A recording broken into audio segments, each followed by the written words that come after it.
So just before going further, quick thing.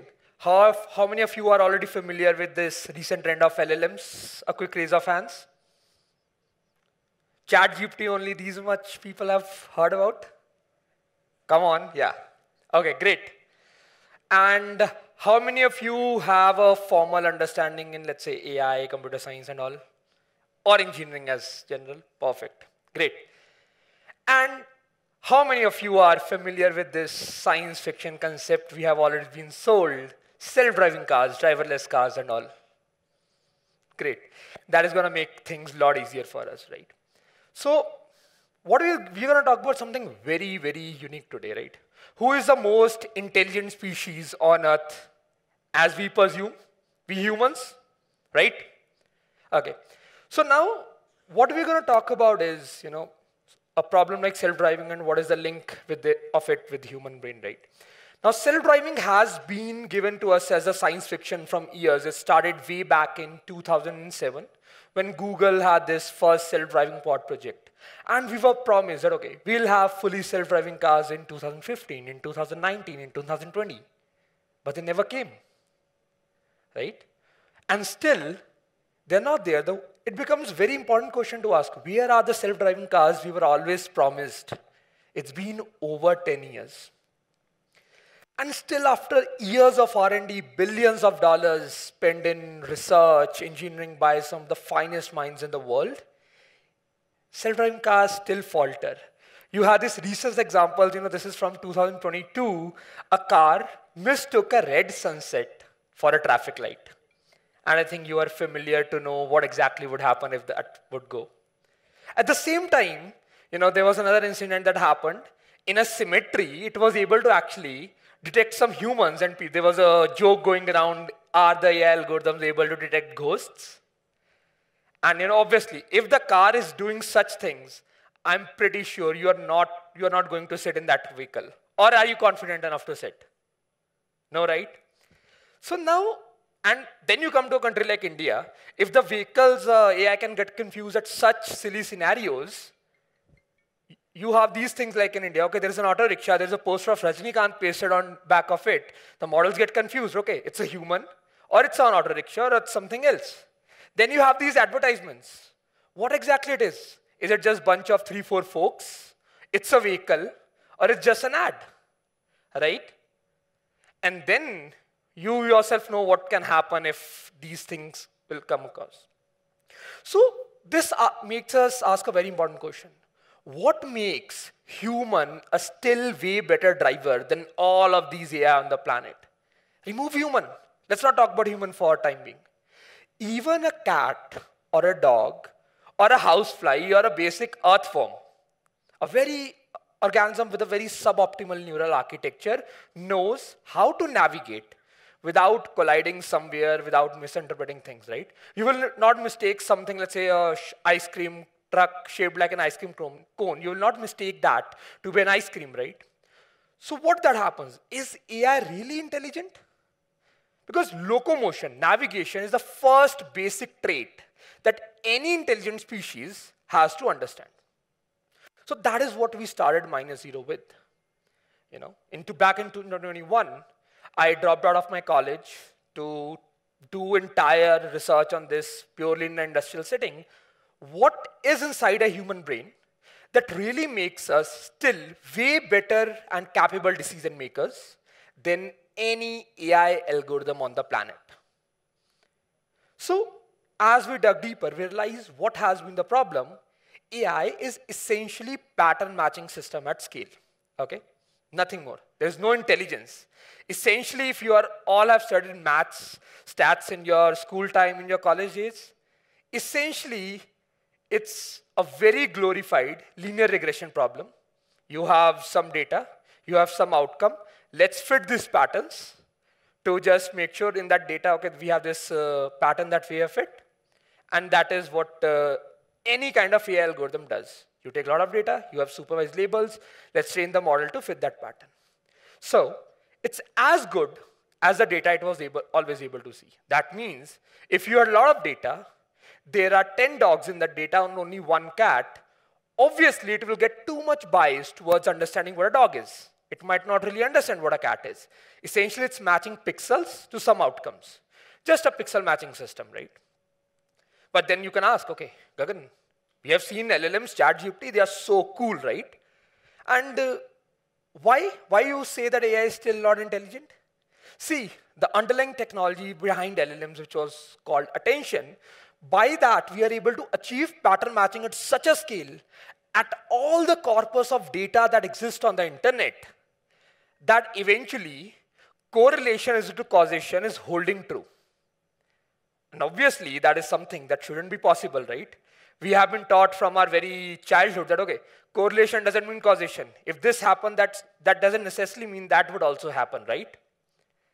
And now they have become master imitators. They have been trained to imitate human language in such a way that it's very difficult for you to understand, is it really a human or AI talking at the back of it, right? Just simple example, if all the people in the world, let's say if all the data in the world on the internet said Bangalore is the capital of India, and if you do not have access to internet, you do not know about India, AI will tell you it in such a way that you will get convinced. We are delusioned by their fluency, even if they are not grounded in reality. They are master imitators. They're still not grounded in that reality. And that is what leads to this new concept called hallucination, deepfakes, creativity, right? You all might have used some Gen AI tools, Mid-Journey, all that stuff. You ask it to draw a hand, it cannot figure out, okay, a hand has 4 fingers, 3 fingers, or 5 fingers. Right? You can see some very good examples in the screen back. Even as simple as you can easily confuse those models, like you have this example, right? How many M's are there in the weather?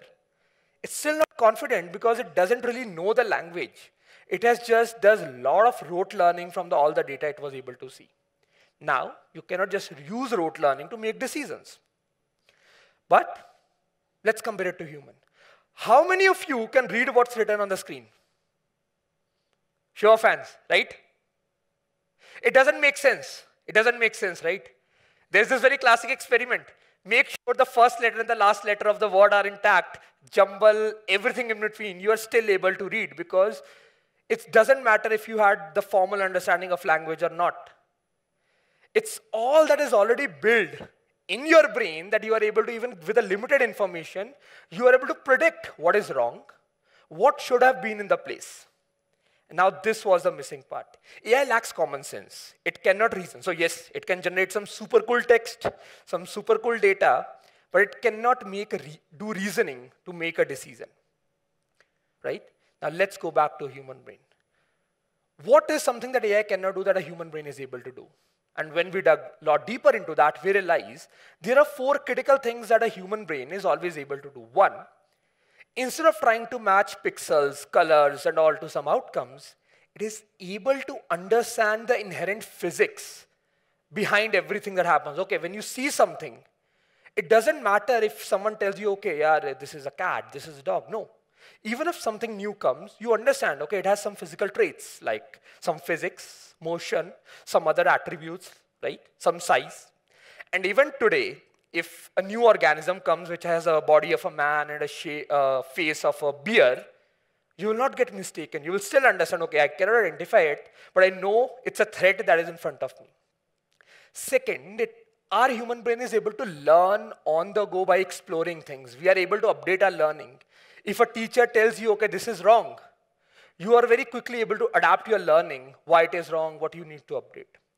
You are able to understand how the world works, what is going to happen next. When you're driving, you are able to think, okay, if I do this, this is what will happen, this is what will change, so that you can take that future into account. And even when you take your action, you are able to predict, if I do this, this will be the impact it can have on the environment. And that understanding of physics, the behavior of the world around, makes us a better decision maker, right? Now, how that is induced, people ask, okay, right now, how we are making self-driving cars? We say, okay, let's train a model to drive, detect obstacle, plan the route, and let it going. But no. You as a human were able to learn driving in 17 hours or 15 hours of curriculum when you went to driving school. I think everybody of you know driving. But that was never the case. You never learned driving in those 15 hours. It started when you were a baby. The moment a baby is born, what it learns to do first? Understand what a threat is. During its first formidable year, it learns, okay, what exactly is a motion? What do you mean by, let's say, everything has some kind of, let's say, the obstacles can be soft, they can be hard, something are more threatful, something are less, right? It is able to learn all these physical traits, and that generalized understanding is built on top of it. So first a baby does that. Then, over time during school days, you learn, okay, yes, this is called a car. This is called a road.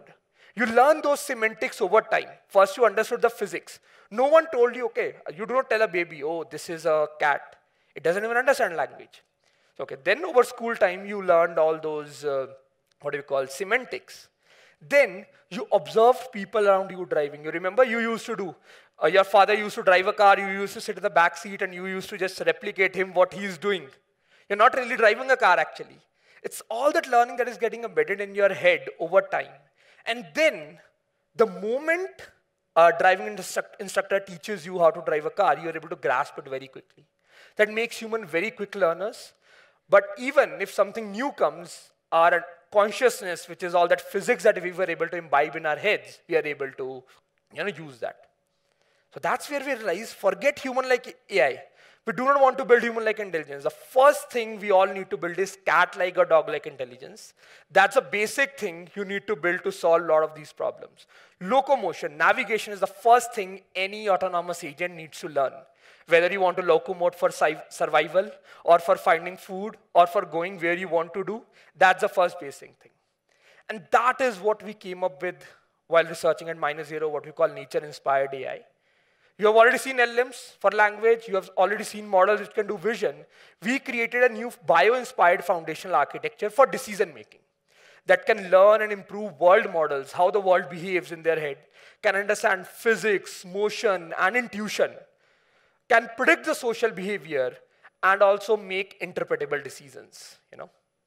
Entire foundational model for general robotics, autonomous driving, which can take decisions on the go. And when that came, we were able to do something that the world had never thought it was possible. On June 4th, 2023, we demonstrated something in India that was never seen before. People thought self-driving is not at all even possible in India, the kind of traffic we have. And let alone, you need billions and millions of capital to even attempt a problem like this. And we did this. Just have a glimpse here. We showcased India's first self-driving vehicle.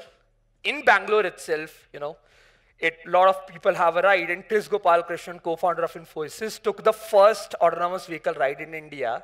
And once he came out of this vehicle, he remarked, this is a small ride for me, but a giant leap for India. And this is something nobody had ever believed that would even happen in a country like India for a startup as young as started by 2 undergrads of almost similar age like yours. Now, this brings a very important question, right? See, this is something, very super cool research, all that we have been doing. But one thing that we realize as an entrepreneurs is, we started as 2 undergrads. We had no backing to lean on, right? What will happen, I just dropped out of college. We are going to solve one of the biggest problems that has ever been encountered by the mankind, once in a generation problem. People have spent last 10 years trying to solve this, but it hasn't been solved. I know this was the biggest learning. Okay, why? We always get asked that question, why do you want to solve such a big problem?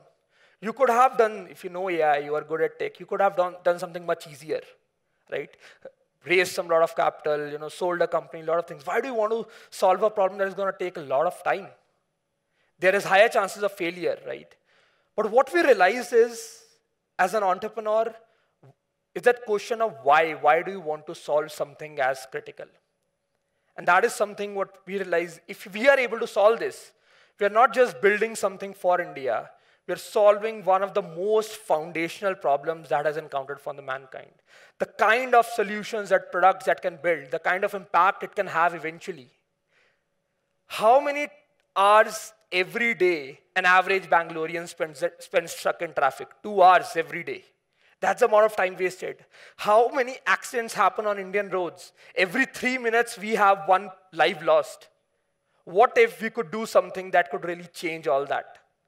Saving those lives, removing the stress. And I think for an entrepreneur, that is big enough reason to go against everything, go against the tide, to just do that. As one of my most, my inspirations used to basically says, if something is really important enough, you go against all the odds to do that no matter what. And I think that is something has been the biggest learning for us as an entrepreneurs. If the purpose is big enough, no matter what happens, if all the odds are against you, like we had that people always said, okay, is India ready for this? Where you would get the capital? How are you going to build something much like big like this? There could be regulatory risks, right? But if it is important enough, you go against all the odds to do it no matter what, because we saw this as an opportunity not just to impact the mankind, but also build something in India for the world that could really make India a global technology superpower. And that is something I came up with today. We never had a story to look upon in our space. People always told, no, this cannot happen in India. Do not do this. These things happen in West. When the West, US solves this, then let's start solving in India. That is something we have been cultivated growing up. We have that mindset, always choosing the easier route. For us, giving up was always an easier option at each point of time. It's been 3 years. We had a lot of instances, but we didn't do. And that is something I want to share this story with you. We need newer generation, people like yourselves, to solve things which are very foundational in nature, which can really change the course of humanity, from the likes of healthcare, likes of mobility, likes of energy, which can really make a dent in the world, and eventually you can leave a legacy in the world. And that is something I really urge everyone, even if one person from this entire room comes with that dream, tries to do something against all odds, and one person from each college out there, I think that's enough to really make India a global technology superpower. Thank you.